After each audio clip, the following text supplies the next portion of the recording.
કચરા જેવા નિયમ પાલન કરે એમ ભગવાનના નિયમ પાલન, એટલે મહિમા જ નથી આપણને. મહિમા ના હોય તો ફળ ક્યાંથી મળે તમને?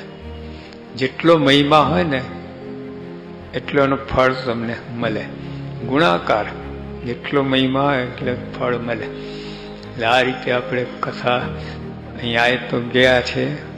ભાઈ બધા સંકલ્પ પડતા મૂકીને એકાગ્રચિત થઈને શું વાતો આવે છે, શું કરણ છે, એમાંથી આપણે અમલમાં મૂકવું છે. એ ભાવથી સાંભળવું.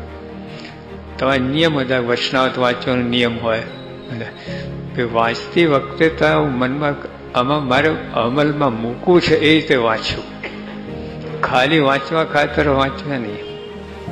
કાંઈ બીજા સંકલ્પ ઘૂસી જ જવાના અંદર, એમને તો વાંચશો ને. અમલમાં જેમ જમવા બેસે તો બીજા કોઈ સંકલ્પ આવતા નથી.